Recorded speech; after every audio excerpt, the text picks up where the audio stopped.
الحمد لله رب العالمين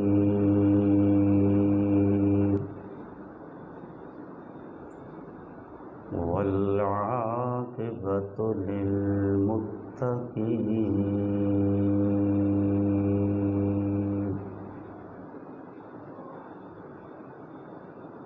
والصلاة والسلام على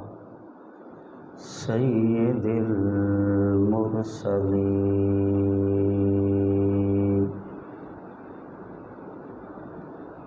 خاتم النبيين شفيع المذنبين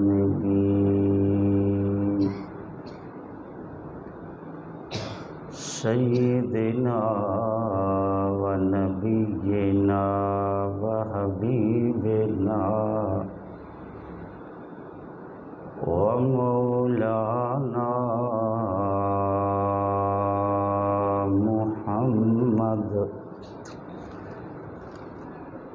صلی اللہ تعالی علیہ وآلہ وسلم المبعوث رحمة للعالمین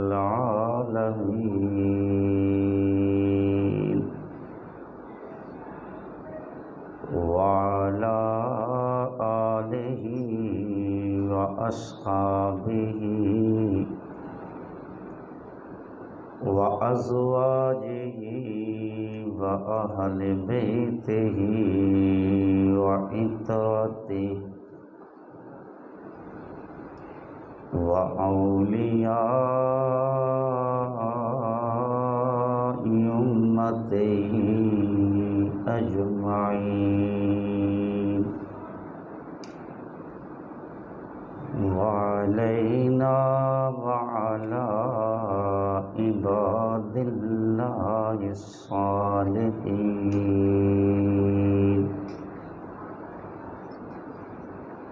أما بعد فأعوذ بالله من الشيطان الرجيم بسم اللہ الرحمن الرحیم والذین جاہدوا فینا لنہدینہم سبلنا وَإِنَّ اللَّهَ لَمَعَ الْمُحْسِنِينَ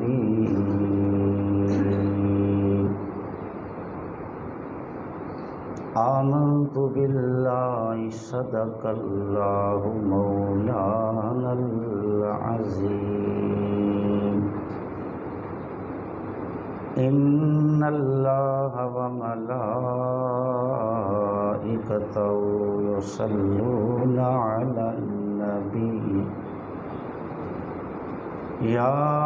ایہا الذین آمنوا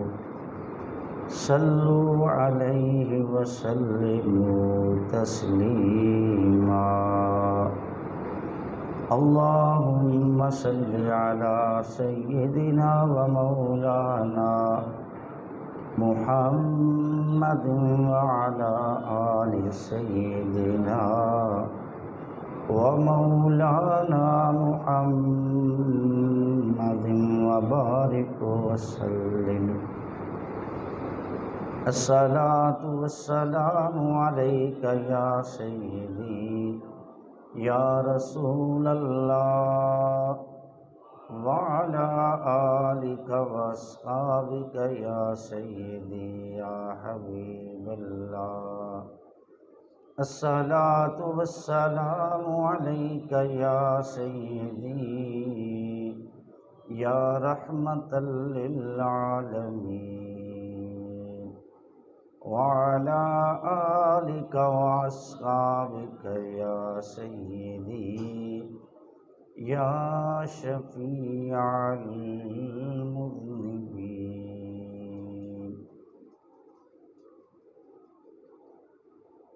اللہ تعالی جل جلالہ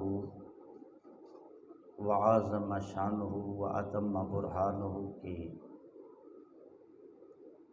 بے شمار حمد و ثنا اور آقا نامدار حبیب کردگار محبوب مختار حضرت سیدنا محمد مصطفیٰ صلی اللہ تعالی علیہ وآلہ وسلم کی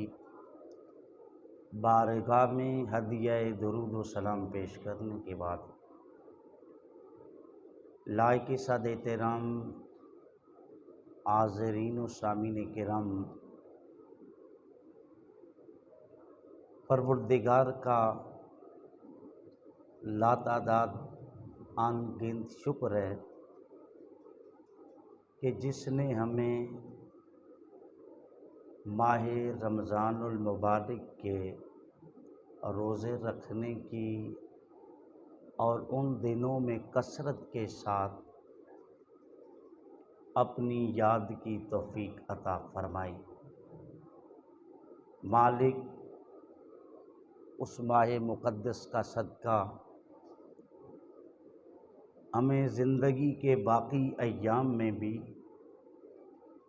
اپنی بندگی کا لطف اور لذت نصیب فرمائے اور ہم سب کو اس صراط مستقیم پہ گامزن فرمائے جس راستے کی نشاندہی اس پروردگار نے کی ہے اور جس کی وضاحت میرے اور آپ کے محبوب صلی اللہ تعالی علیہ وآلہ وسلم نے بیان فرمائی ہے۔ برادران ذی وقار، میں نے آپ کی خدمت میں سورہ العنکبوت کی آخری آیہ مقدسہ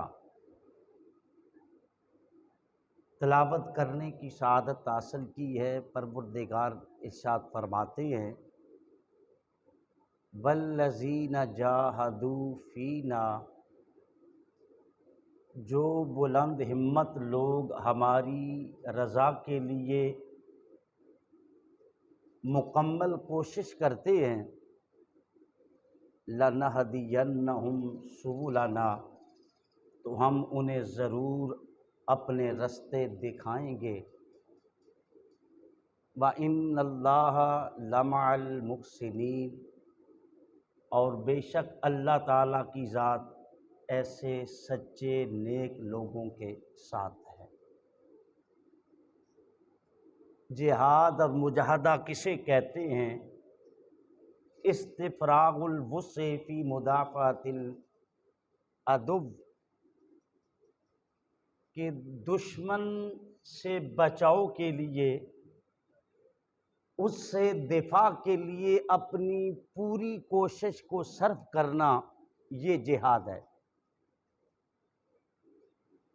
پروردگار فرماتے ہیں کہ جو ہماری رضا کے لیے بلند ہمت لوگ اپنی پوری قوت صرف کرتے ہیں، دلی اور قلبی طور پر اس راہ پہ چلتے ہیں، تو ہم انہیں اپنی راہیں دکھاتے ہیں، ان پہ چلاتے ہیں، انہیں منزل مقصود عطا فرماتے ہیں۔ اور بے شک اللہ تعالیٰ کی ذات جو ہے وہ نیک لوگوں کے ساتھ ہے۔ اس آیہ مقدسہ سے ہمیں یہ پتہ چلتا ہے کہ رب کی رضا کے لیے، اس کی خوشنودی کے لیے جو انسان مکمل طور پر کمر بستہ ہوتا ہے، اللہ تعالیٰ کی ذات اس کے لیے اپنی رضا کی راہوں کو آسان فرما دیتا ہے۔ اور خوش نصیب لوگ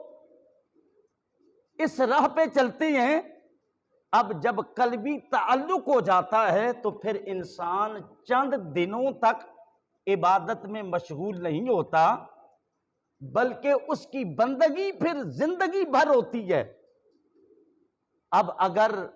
ہم اس پہ عمل پیرا ہو جائیں کہ رمضان المبارک کے میں ہم نے اس کے احکامات کی پابندی کی، ہمارا دل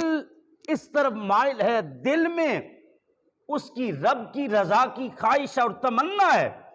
اور انسان اس کے لیے پھر کیا کرتا ہے؟ تگ و دو کرتا ہے، پھر باقی 11 ماہ زندگی کے ایام وہ بیکار ضائع نہیں کرتا، اس کوشش میں نہیں کرتا کہ اب اگلا رمضان آئے گا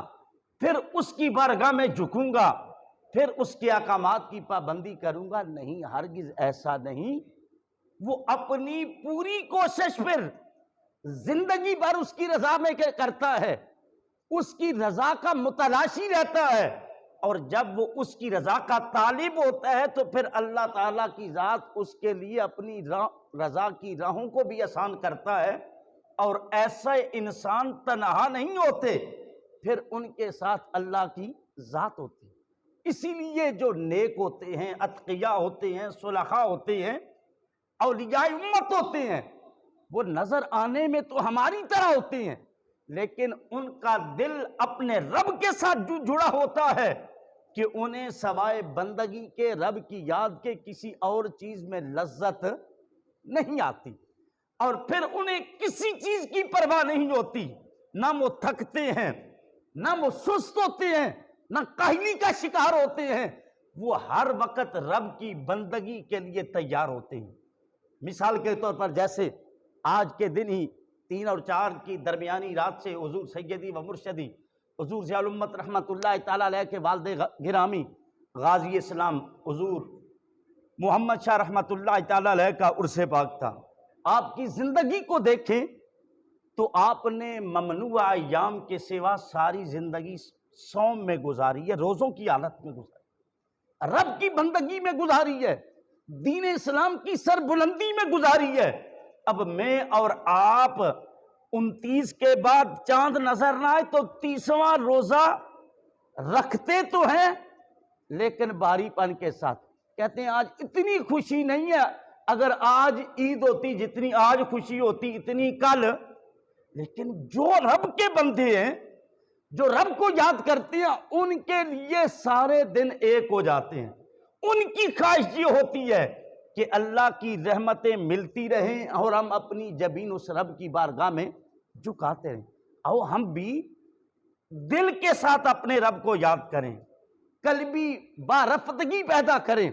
محبت پیدا کریں، اور عبادت کا ایک شوق پیدا کریں۔ جب شوق آتا ہے تو پھر انسان کی سستی اور غفلت کیا ہو جاتی ہے؟ دور ہو جاتی ہے۔ پروردگار فرماتے ایسے لوگوں کے ساتھ میں ہوتا ہوں جو مکمل جہاد کرتے ہیں۔ حضور صلی اللہ تعالیٰ علیہ وآلہ وسلم نے جہاد کی وضاحت کرتے ہوئے ارشاد فرمایا کہ جس طرح جہاد دشمن کے خلاف برسر پیکار ہونا ہے، میدان میں جا کے دشمن سے لڑنا ہے، اسی طرح ایک اور جہاد ہے جو خواہشات نفسانی کے خلاف ہے۔ میرے حضور سیدی و مرشدی حضور ضیاء الامت رحمت اللہ تعالیٰ علیہ نے اسی آیہ مقدسہ کے تحت یہ حدیث طیبہ تفسیر میں نقل کی ہے کہ حضور صلی اللہ تعالیٰ علیہ وآلہ وسلم نے ارشاد فرمایا جاہدوا اہواکم کما تجاہدون اعداءکم، کہ جس طرح تم اپنے دشمنوں سے لڑتے ہو، جس طرح تم اپنے دشمنوں سے برسر پیکار ہوتے ہو، ان کا مقابلہ کرتے ہو، اسی طرح تم خواہشات کے خلاف بھی کیا کرو؟ جہاد کرو۔ خواہشات کے خلاف بھی کیا کرو؟ جہاد کرو۔ اگر تم دشمن کے خلاف جہاد جیسے کرتے ہو، خواہشات کے خلاف بھی ایسے ہی برسر پیکار ہوگے تو پھر والذین جاہدوا فینا لنہدینہم سبلنا وان اللہ لمع المحسنین، پھر اللہ کی ذات ایسے نیک لوگوں کے ساتھ ہوتا ہے۔ ہمیں بھی اپنی خواہشات کے خلاف جہاد کرنا ہے۔ مثال کے طور پر روزوں میں تو ہر بندے کی یہ عادت ہوتی ہے، دل چاہتا ہے میں رب کی بارگاہ میں جبیں کو جو کھاؤں۔ عشاء کے وقت عشاء کی نماز ادا کر رہی ہیں، لیکن ساتھ ساتھ 20 سنت تراویح بھی ادا کرتے ہیں، اس میں پارہ سوا پارہ قرآن بھی سنتے ہیں۔ لیکن جب رمضان جاتا ہے، اب صرف عشاء کی نماز ہے، مختصر صورتیں ہیں، مختصر وقت ہے، لیکن نفس کہتا ہے رمضان میں یاد کر لیا ہے، اب جانے کا کیا فائدہ ہے؟ رات تو مسجد میں رہے گا، پھر رمضان میں سحری کے وقت اٹھنا ہے، رات دیر سے سونا، صبح جلدی جاگنا، اس کے باوجود نمازیں بھی ہیں، روزے بھی ہیں، تلاوت بھی ہیں۔ اور ان دنوں اللہ تعالیٰ کی ذات نے ہم پہ کرم کیا کہ 1 ماہ یہ پریکٹس ہے، 11 ماہ اب اسی طرح کھا پی، اسی طرح رب کی نعمتوں کو استعمال کر، لیکن جو چیزیں تم پہ فرض ہیں وہ بھی تھوڑی ہیں، اب ان چیزوں کا کیا رکھ، خیال رکھ، نماز ادا کیا کر۔ یہ نماز اللہ کا بہت بڑا کرم ہے، یہ صرف رمضان کے ساتھ خاص نہیں، ہر بندہ مومن پہ عاقل بالغ ہونے کے بعد فرض ہو جاتی ہے۔ اب تجھ پہ یہ فرض ہے، اس نماز کو پابندی سے ادا کر، میرا رب تجھے کیا اجر عطا کرے گا۔ حضور صلی اللہ تعالیٰ علیہ وآلہ وسلم ارشاد فرماتے ہیں کہ جو شخص باوضو ہو کر گھر سے نماز کے لیے نکلتا ہے فَأَجْرُهُ كَأَجْرِ الْحَاجِ، اللہ اسے حاجی کی طرح اجر عطا فرماتا ہے، اسے حاجی کی طرح اجر عطا فرماتا ہے۔ یعنی میرا رب جس طرح حج انسان کی پچھلی غلطیوں اور گناہوں کو معاف کر دیتا ہے، اسی طرح نماز ادا کرنے سے انسان کی پچھلی غلطیاں میرا رب کیا کر دیتا ہے۔ اب گھر بیٹھے بٹھائے باوضو ہو کے مسجد آئیں، حج کا اجر پائیں میں، یہ میرے رب کا کرم ہے، یہ اس کا انعام ہے، یہ اس کی نعمت ہے۔ تو پھر ہم 11 مہینے سستی کا شکار نہیں، ہمیں اپنے رب کی بارگاہ میں کیا کر رہے، جبھی کو جھکائیں۔ اسی طرح ہم رمضان المبارک میں وہ کھانا جو ہمارے لیے حلال تھا اس سے اپنے آپ کو کیا کرتے تھے، روکتے تھے،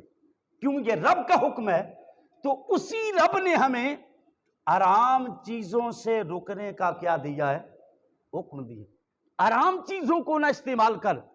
کسی کا مال نہ کھا، نہ حق کسی چیز کو استعمال نہ کر، کسی کی جائیداد ہے، کوئی چیز بھی ہے وہ تیرے لیے حلال نہیں ہے۔ اسی طرح سود جیسی لعنت ہے، وہ سود جو آج ہمارے معاشرے میں ناسور کی طرح سرایت کر گیا ہے،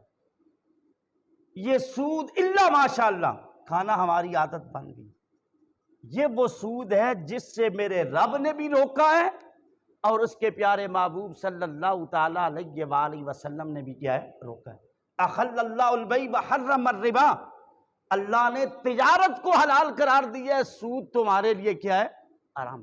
اس سود سے بچو، اپنے دامنوں کو بچاؤ،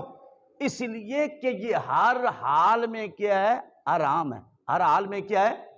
اب اللہ کا حکم مانا، کھانے پینے کی وہ چیزیں جو حلال تھیں ان سے اپنے آپ کو محفوظ رکھا، تو اسی رب کا حکم ہے حرام چیز کے نزدیک۔ برادران ذی وقار، سود سے اپنے دامن کو بچاؤ، اور ساتھ ہی ساتھ آپ سے یہ بھی گزارش ہے کہ 26 رمضان المبارک کو ہمارے ملک کی وفاقی شرعی عدالت نے اس سود کو حرام قرار دیا اور گورنمنٹ کو 5 سال کا عرصہ دیا کہ وہ سود کو ختم کرے۔ وہ سود کو کیا کرے، سود کو کیا کرے، ختم کرے۔ اور ساتھ ہی گزارش ہے جہاں جب بیٹھے نا آپ ایک رب کے بندے بن کر اور حضور صلی اللہ تعالی وسلم کے سچے غلام بن کے بیٹھا کریں، مسلمان کی حیثیت سے کوئی بات سنا کریں کہ ہم سب سے پہلے پڑھتے ہیں لا الہ الا اللہ محمد الرسول اللہ۔ 26 رمضان کو ہمارے ملک کی وفاقی شرعی عدالت نے سود کو حرام بھی قرار دیا اور گورنمنٹ کو الٹیمیٹم دیا کہ 5 سال کے عرصے میں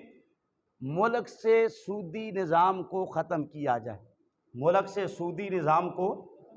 کتنا عرصہ ہے، ماشاءاللہ کتنا عرصہ ہے۔ ایک وفاقی شرعی عدالت کا 1990 میں یہی فیصلہ آیا تھا سود کے خلاف، 1990 اور 2022 تک کتنے سال بن جاتے ہیں، 32 سال قبل بھی فیصلہ آیا، لیکن حکومتیں سٹے لیتی رہیں، آج تک عمل درآمد نہ ہو سکے۔ اب ہمارے پاس ایک سنہری چانس ہے، اور اس کے لیے میری آپ سے گزارش ہے کہ ہم مومن بن کر، دین کے سپاہی بن کر دین کے سچے طلبگار بن کر، اور اس خواہش کو لے کر کہ یہ ملک اس لیے بنا تھا کہ پاکستان کا مطلب کیا، لا الہ، دستور ریاست کیا ہوگا، محمد الرسول، یعنی اس ملک میں اللہ اور اس کے رسول صلی اللہ تعالی وسلم کا قانون ہوگا۔ اب اس کے خلاف سود کا نظام ہے، اس کو وفاقی شرعی عدالت نے کہا ہے کہ 5 سال کے اندر اندر اسے ختم کیا جائے۔ ہم اپنی ایک مؤثر آواز اٹھائیں، ایک مسلمان بن کر، ایک غلام مصطفیٰ بن کر، ہر سیاسی وابستگی کو اپنی پشت کے پیچھے رکھ کر اس آواز کو اٹھائیں، سچے دین کے سپاہی بن کر ان 5 سالوں میں آج سے شروع کریں۔ انشاءاللہ اگر ہم خلوص نیت سے یہ کام کرتے رہے تو انشاءاللہ اس ملک سے سودی نظام کیا ہو جائے گا، ختم۔ لیکن اگر ہم اپنی دشمنیوں میں، اپنی خواہشات میں، اپنے نفس کو، اپنے شیطان کو راضی کرتے رہے تو پھر یہ بری چیزیں جو ہمارے معاشرے کے لیے نحوست ہیں، جن چیزوں سے اللہ اور اس کے محبوب صلی اللہ تعالیٰ علیہ وسلم نے روکا ہے، یہ خدا کے ساتھ اعلان جنگ ہے، اس کا شکار رہیں گے۔ اور جب اس کا شکار رہیں گے تو پھر کبھی بھی دنیا قبر و حشر میں راحت کی زندگی نصیب نہیں ہوگی۔ اس لیے آپ تمام سے گزارش ہے، ہر چیز سے بالا تر ہو کر سب سے پہلے کیا بندے ہیں، اپنے رب کے بندے اور اس کے پیارے محبوب صلی اللہ تعالی وسلم کے غلام۔ ان چیزوں کو مد نظر رکھ کے اپنے سوشل میڈیا کو، اس کے علاوہ جو بھی اپنی مؤثر آواز اٹھا سکتے ہیں اس سود کے خلاف اٹھائیں، تاکہ ہمارا جو بھی حکمران ہو اس وقت آئندہ آئیں، انہیں یہ پتہ ہو کہ ہم نے اس سود کے نظام کو کیا کرنا ہے۔ لیکن اگر ہم اپنے نفس کو راضی کرتے رہے، اپنے من کو راضی کرتے رہے، ہم اپنی رب کی رضا کے طالب نہ ہوئے تو 32 سال گزر گئے، 5 اور نہیں، اور زندگیاں گزر جائیں گی، لیکن اس کا وبال ہم سب پہ آئے گا، اس کی نحوست ہم سب پہ آئے گی۔ تو میری آپ سے دردمندانہ گزارش ہے کہ جس طرح ہم نے دشمن کے خلاف جہاد کرنا، اپنے نفس کے خلاف بھی کیا کرنا ہے۔ رمضان میں ہم نے حلال چیزوں اور طیب چیزوں کو استعمال سے اپنے آپ کو روکا ہے، باقی 11 ماہ ہم نے حرام چیزوں سے اپنے آپ کو کیا کرنا ہے، روکنا ہے۔ رمضان میں صوم و صلات کی پابندی کی ہے، رب کے قرآن کی تلاوت کی ہے، اب باقی 11 ماہ بھی وہی کام کرنے ہیں جن کاموں کے کرنے کا اللہ کی ذات نے حکم دیا ہے۔ اور یہ جو سنہری چانس ہمیں ملا ہے سود کے خلاف، اس کے خاتمے کے لیے ہم نے ایک مؤثر اور باکردار کردار ادا کرنا ہے۔ اللہ تعالیٰ کی ذات ہمیں ان دنوں میں بھی زندگی کی آخری سانس تک اپنی بندگی کا شوق عطا فرمائے، اپنا بندہ بن کے، غلام مصطفیٰ صلی اللہ علیہ وسلم بن کے زندگی بسر کرنے کی توفیق عطا فرمائے، ہر برائی کے خلاف ایک مؤثر آواز اٹھانے کی توفیق عطا فرمائے، بالخصوص اس سود کے خلاف ہر بندہ مومن کو جو پڑھتا ہے لا الہ الا اللہ محمد الرسول اللہ، اسے ایک باکردار مؤثر کردار ادا کرنے کی توفیق نصیب فرمائے۔ وما علیہ الا البلاغ المبین۔